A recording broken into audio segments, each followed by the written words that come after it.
Ruler School is brought to you by Odyssey Games, where you can go to pre-order upcoming Force of Will sets, ccgprime.com for singles and supplies, cardodoko.com for those rulers in the international market looking for product, the Ruler School Circuit Series now taking orders on our Q3 2024 circuit kits, and our guest lecturer members, Fight Ramen. Class is in session. Hey there guys, welcome back to the Tournament Report with yours truly, Paul Reisman. Today we are taking a look and rounding up several Force of Will tournaments that have happened in the month of June, and we're starting first and foremost with GP Mexico. Alberto Piedra, I believe, won this, from what I can tell. Some of these are going to be final standings, and some of these are going to be seeds, and I will do my best to remind you of those as we go through. But what you're going to see here is what is starting off this entire report. Leon is pretty much the top deck that people are gravitating towards. It's hard not to see why. You have cards like Kiki and Sphinx for aggression, Golem, and of course you have Mirror as well. That is doing so much for this particular deck. Not only do you get to see a ton of cards every single turn, the longer the game goes, you basically steamroll and snowball your opponent into you just having more advantage than them. You eventually just win the game outright by flooding the field with cards your opponent cannot interact with. And that's pretty much how you win with this deck. So you're exploring, you're looking for treasures like Mirror, like Ega Stone, like your Fields, your Demon's Arm and Dispelling Stone, your Misty Dragon Statue. Very powerful stuff overall, and this deck is just one example of how good Blue is doing in this current metagame. Stone deck is going to maximize the colors you need in order to run Leon, and then in your side deck, you're just running good cards that are there to disrupt your opponent and prevent burn. So congratulations for getting first place. We're also looking at aggression in this metagame. One example of that, not the chosen aggressive deck, but one of them is Red Aristella, who is one of the only tri-rulers that we still have left in the game, simply because of how he interacts with the extension rule. As you can see here, we're just looking at not only just a bunch of burn, but you do have new protection in Mirror, and so that is going to be absolutely huge. And we got a little bit of support for Little Red, the wolf fairy tale girl, right? In addition to that, you also get access to the Pure Heart Stone, so your colors can be fixed relatively easily. And then you get that on top of Moonshade as well. Your side deck is basically a bunch of stuff that's going to be able to be fetched off of your Electro when you play it, depending on what situation you're in. You can play that relatively easy and get the different armament for the situation you're in. You are playing your Shiva to be able to reveal at the beginning of the game and blow things up. Then you're playing things like Gradius and Hellfire the Demonic World. These are very good cards right now because they remove Eternal and do some burn damage on top of that, which is really helpful to get rid of really sticky resonators that have Eternal. So very helpful to have those. And this is just one of the aggressive decks that we will be seeing as we go through these different results. Certainly not one of the more popular ones, but still very potent and very powerful overall. We are still looking at gate decks, gate control, with either Seer, any combination of Seer, Christie, Lumia, or Scheherazade. Some combination of those is going really far. Ivan here decided to go for the pure green version, with Christie and Sherry. This gives you access to Shahryar in your sideboard, making your Dark Alices essentially C4 cards, right? 2 in your hand, 2 in the RFG. That does a lot, especially when you have the ability to recover stones, draw additional cards, things like that. We definitely thought this deck would fall off to some degree because Gate gets really hammered by Mirror, but here he is sitting in the top 3. So don't count this deck out quite yet. This is still a relatively strong pick for the metagame as we're currently seeing. And he's choosing to play a couple of Grizz Ballesta's Awakening to just throw stones at your opponent, which is kind of fun, right? In his sideboard, he can just pivot into an Abdul variant or a Lumia variant with the ability to grab a Gruz Ballista stone to just make Abdul and say, you do not have enter effects for the rest of the game until you kill me, which is honestly for some decks really hard to get over. The side deck is then basically just a bunch of one-ofs, and then a couple of Lumia and a couple of Muse Staring At, and then a couple of Evil Elemental Uprising. Probably one of the best RFG cards in the current metagame because you cannot respond to it, so you can actually mirror this card. Very powerful in that regard. If you cannot chase, you're in a really good spot card evaluation wise. So congratulations to Ivan. This is not the last time we're going to see his deck. We'll point it out again once we get there, but he did play this same deck in another event, so that's going to be cool to see. By far the most popular aggression that we're seeing in the current metagame is Mindless Mujdart. We are using dodgies to dump dragons into the graveyard, sealed one-eyed dragons, and metal lifeform dragons to do additional damage. You're seeing a lot of Chivalry's Tears because essentially it's a pitch spell. It's a free spell. When you're tapped out, you can still do additional damage. Magic of Trust and Love is exactly the same. You just rest one of your rulers, either Mindless or Mujdart, and you can just deal 7, draw a card. Very strong. We're also seeing 2 friends and a cat, although I'm told that Wu Jianwu is not a cat, although this card says that he is. I'm confused. Are you as confused as I am? Because I am. This deck also gets the benefit of being able to play Mirror, so it's really good in the defensive sense of things, as alongside Hydria to give you more access to disruption and slowing your opponent down, which essentially, if you slow your opponent down enough, you're just going to close the game from there on out. In the sideboard, you're seeing Rogue Shiva Vacuous, another really powerful card that's blue coming out of the new set. We have Inferno as well, which is one of the main ways that your opponent can just die. You lose a whole bunch of life, you cast Inferno, and then you just burn them to death with Magic, Trust, and Love, Chivalry's Tears, etc. Very interesting way to just straight up kill them and just be done.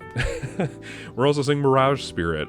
This card is essentially Muse Staring At on a body, but instead of RFGing cards that are being cheated in or not being, played with their full cost into the field, they are getting expelled instead. So it's a nice little rounding out of cards in addition to Muse Staring At, which this player does not currently run. We have another Lian deck. There's a couple of different variants of the Lian deck. It seems like this is the main one that's opting to choose to use Institute. This person, Javier Torralba, is definitely after my own heart because everyone knows Institute is one of my absolute favorite cards in the game. So this is probably one of the more basic variants, although we're going to see some evolution as we go through the different events with this particular ruler. Going into underpowered Aristella, we have not seen this ruler in quite some time, but he's up to his old shenanigans again. The ability to play Dexia's Advice and just get a whole bunch of stuff from the deck, and just do some really insane things. Just being a really good skill and card selection going into this particular list in order to just do what this ruler has classically done ever since we got Dexia's Advice released. In the sideboard, we're actually seeing some really interesting picks here. We're seeing Aphrodite, Mistletoe, Rumsfeld. We're seeing Lightning Rod Mermaid, which is a very unique pick in this particular metagame. Arguably very effective. It kind of draws away your opponent's parasols and other things like that if you're playing against the Lian matchup. So this card has a interesting amount of utility right now, so keep your eye on that. Falling into the Cracks of Time, still a very good 1-drop to get rid of more aggressive resonator battle damage kind of aggressive decks. Very helpful for that. And then of course Girl Staring At, Muse Staring At in the sideboard, very strong as well. We are seeing silences being played which is really fascinating. All right, sorry about that. I had a brief phone call out of nowhere. So we're going into the top 7 now. Again, Lian is here. This is pretty much the standard build that we've seen before, so I'm not going to comment on this too much. And then last but not least, we have Francisco Reyes playing Order Nyarlathotep. Who would have thought we would have seen this, but we do have a lot of just good generic red burn cards that she has access to here. Isis, alongside Leowolf, which is a very interesting card as well. Instead of dying, it will just not die and instead just get bigger, and you will still get your effects off of these different cards you get to play. So honestly, very unique. It's very cool to see that you can just honestly, in a lot of ways, pick up a Order Nyarli off of, just pick up a structure deck, get the right ruler, and then just buy all of these generic red cards that work with her that are relatively cheap from what I understand. They're not that expensive because most people don't have a particular need or want for them, but they are there on the internet, so you can go and buy those. Side deck is just going to have your basic stuff. You do get to play the doll for Nyarlathotep. She does consider herself a fire magic stone, so when she comes in, you do resonance things, which is really fun. So yeah, other than that, I'm really glad to see that we have a red Nyarlathotep being represented all the way down in Mexico, at least from where I am in the United States. You can check this out at Ruler School TCG along with all of these other lists. So there you go. That's Mexico. But let's go now to the other side of the globe, to Berlin. I believe it was June 15th. You'll all have to let me know if that's true or not, but my understanding is that this happened on the weekend of June 15th. Congratulations to Lars Grams. He and I have had a long discussion about how IU makes you a better Force of Will player if you continue to play her, and it's hard not to see why. You do get access to some just really absurd things with her new extension role and the new 12 Olympian gods. Who knew that IU was new but nerfed Zeus? If you didn't, here you go. IU's been kind of like in the meta a little bit. She's just been kind of like around, kind of hovering around the outside a little bit. One thing that is very notable though, and the reason I think she's cracking into top spots and even winning some tournaments, is because we do have the new support in Mirror, Mystic Dragon Statue, and a whole host of other just really good blue cards. Vacuous, Two Friends and a Cat? Question mark. All of these cards are contributing to what is ostensibly a very powerful and very potent, consistent deck. Your stone base is going to be relatively straightforward. Instead of your 2 for sea stones or 2 deep woods, you're going to be playing 2 of your new tri-stones. Your side deck is going to have your basic one-ofs. I really do like the castle here to kind of prevent some damage and make additional cards that you can just swing into your opponent with. Don't Cheat is a really good tech option as well. And just some other really good one-ofs. Rogue Shiva, of course, in this deck is very, very, very strong. So congratulations to Lars. Ivan's deck. Look, it's Ivan again. Hooray. What? Look, it's the same deck. At least from what I could tell, based on the coverage we did get of Berlin, Germany, that I could find, he just ran the same deck once again, so we're not going to talk too much about that. Milos Mujdart Inferno combo with First Lie in the main board. Look of Corruption as well, very strong. This is a really good way of just lowering your life artificially so that you can essentially say to your opponent, I'm just going to burn you for lethal very quickly.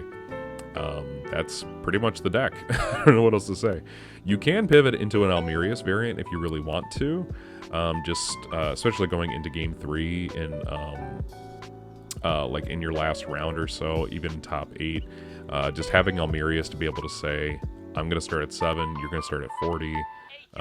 That's what we're going to do. And you got to figure that out, my guy. That's really powerful, especially going into the top cut. So congratulations to Lucifer519, I guess, for cracking into top seeds for this. Leon is fair anyways. Draw 3 by Slay. That pretty much says it all. This is the Sacrificial Altar variant. So one thing that you should note here is that he's playing Kikis. He's not playing Lunyas or anything like that.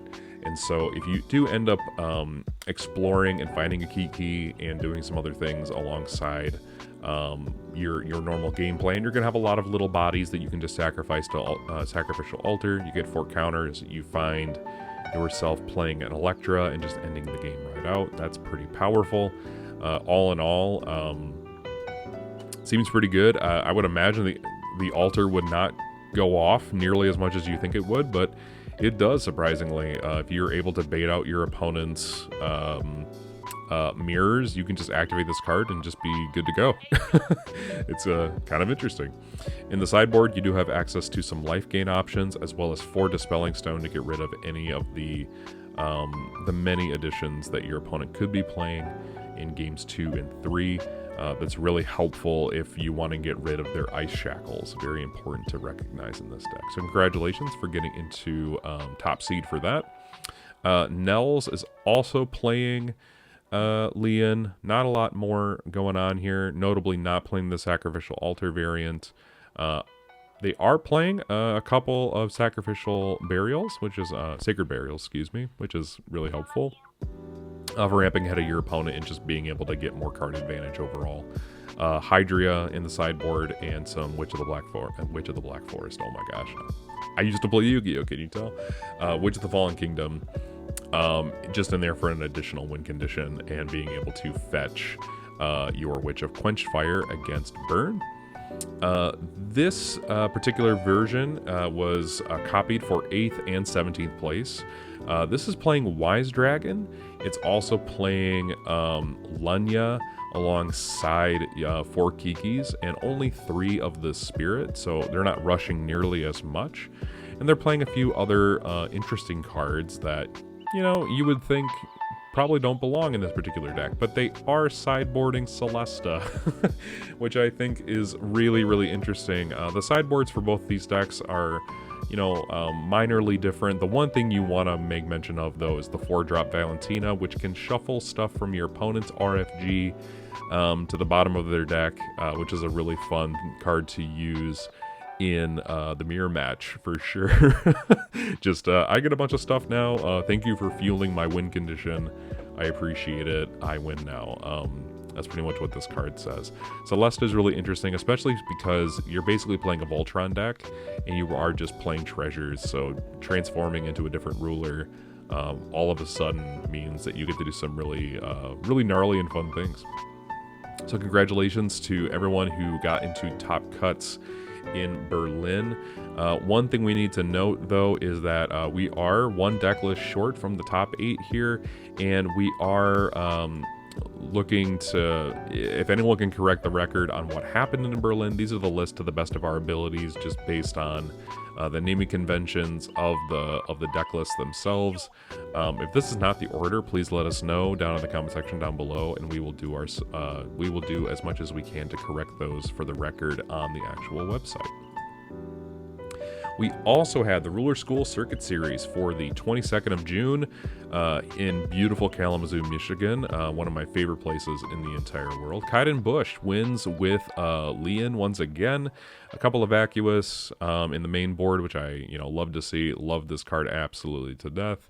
Very tight list. I know they were playing just tons and tons and tons of games to get to the point where this deck felt very good for them. So congratulations to Kaiden for getting this. Sideboard is going to be pretty standard. Nothing too crazy. The Mistletoe here, I want to know more about this card and how it's being utilized in the deck. Very, very interested in what this is all about. Let us know in the comment section.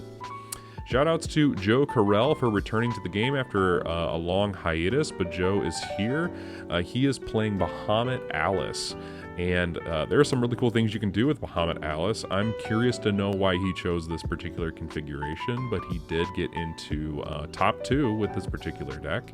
You do get access to Mirror because Alice is a water ruler. You get to make good use of that card. You also get access to things like Flash Freeze, Attack Order, Sphinx, Misty Dragon, Spirit, Statue, Mirage Spirit as well, and then you get the Cheshire Cat line, which is sometimes really helpful.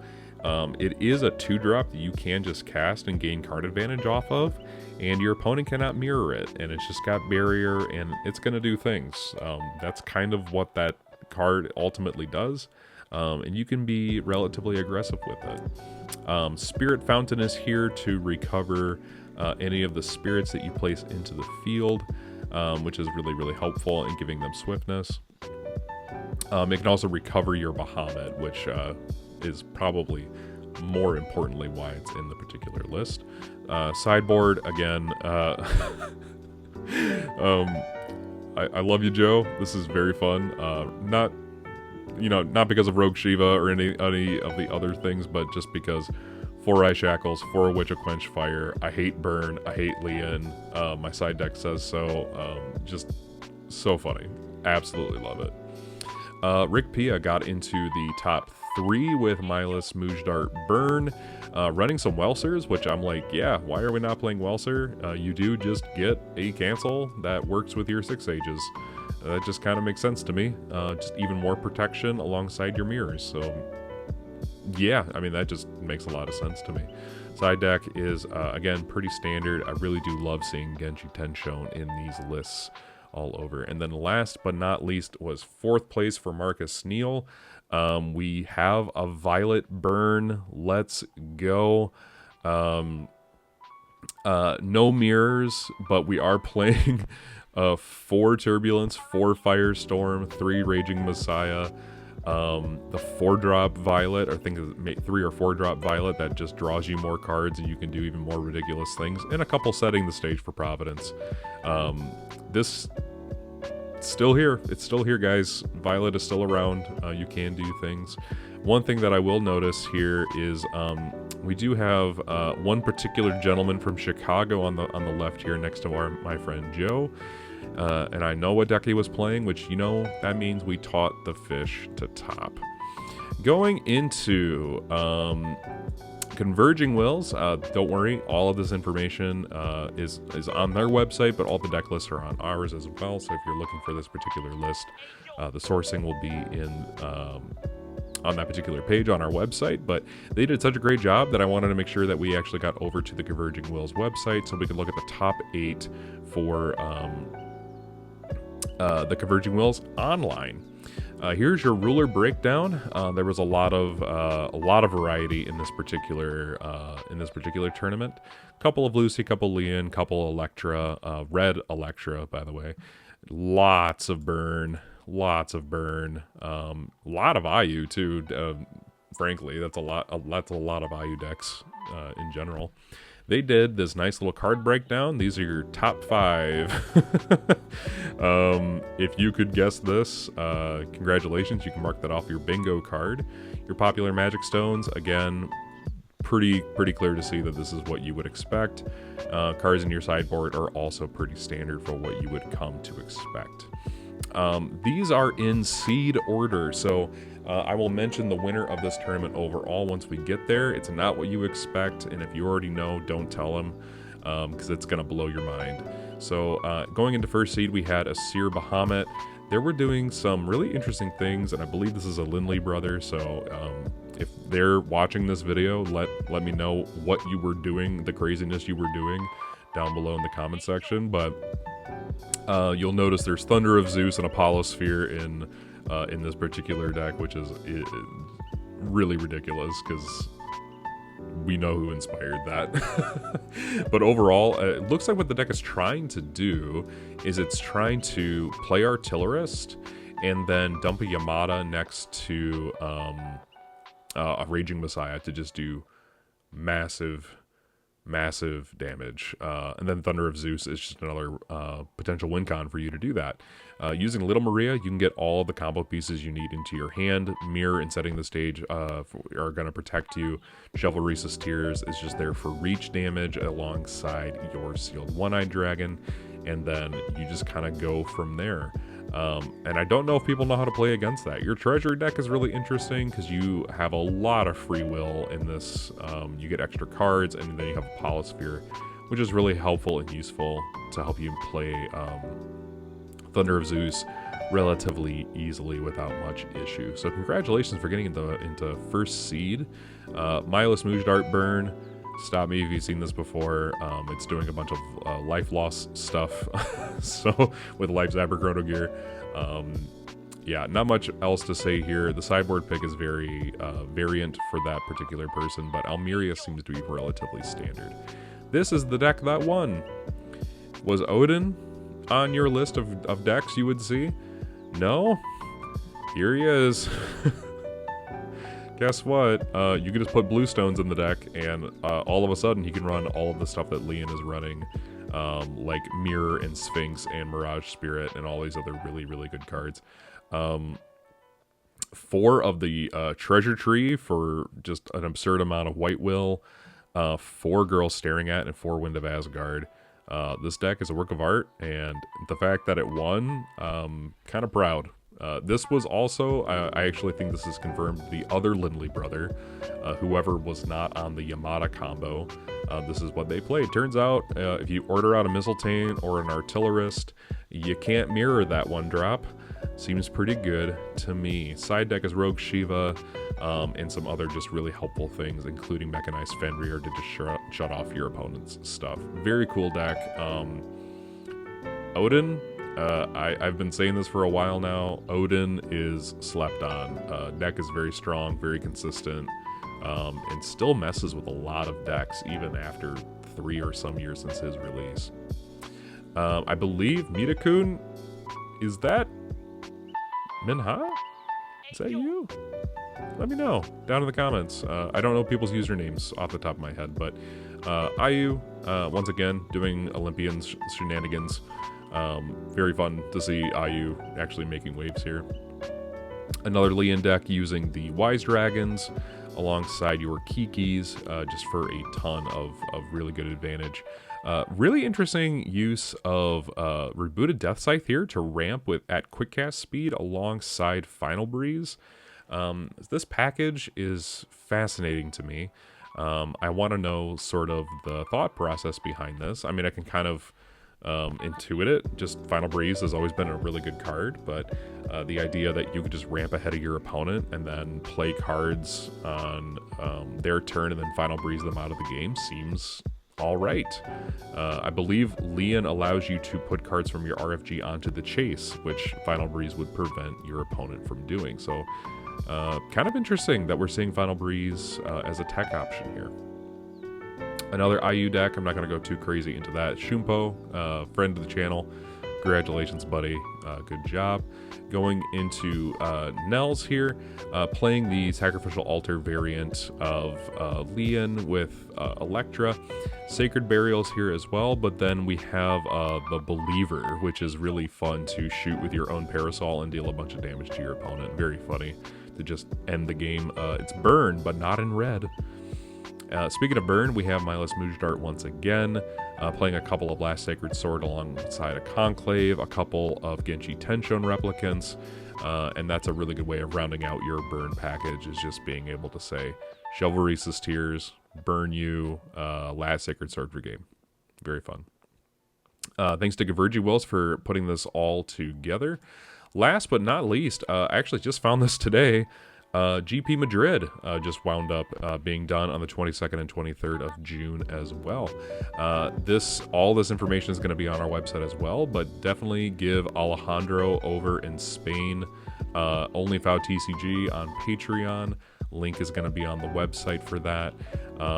Definitely check them out for this information. Leon and my list IU tend to, are continuing to be the most popular rulers in the format, as we can see.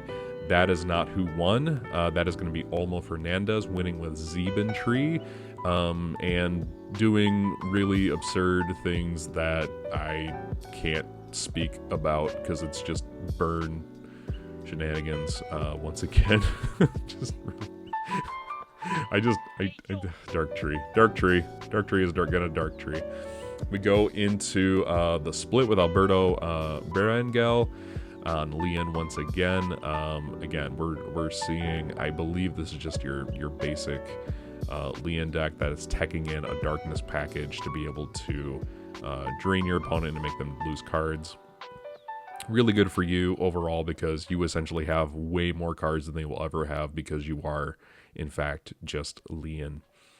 Sideboard is pretty standard overall. Again, a couple of Dance of Spirits to be able to silence the opponent is pretty strong. Going into top 3, we have Adrian with Milas Mujdart, classic control deck from Saga Cluster era. Now with new tech. Aspiring Diva alongside Sacred Burial is very strong way to not only recycle cards, but find new cards, ramp stones, just a very solid core package for resource locations, right? 4 of the Shooting Star of Light. Oh my gosh. I've never seen anyone play this many copies of this card in my life. Absolute banger in general. Just very, very cool to see this card being played in so many different amounts. Electra is here, just ends the game overall. Calamity Shield is also really good against your opponent if they're trying to just gas out and kill you with their burn deck. Calamity Shield, you're not going to be able to mirror that because it is a 2-drop, so you're going to be taking all of that damage, my friend. Shout outs to Shayla's Foresight. Shayla's Foresight, it's a 2-drop. I'm going to recycle my graveyard now. Really fun way of using Horn in a way that you're not using Horn, actually. So really cool. Fabio playing Milas Mujdart Burn. It's a burn deck. It's the same burn deck. They're burning. Shoutouts to Romer in the sideboard, though. Sergio Hidalgo playing Ayu and representing Ayu in the top cut here alongside Ivan Panev. He's not playing his gate control. I think he's pretty much off that and playing Ayu instead. Jonathan Deward playing another Milas Mujdart, and then Joe Aviles as well. Guys, that has been your tournament roundup. Oh my gosh, this has been a lot.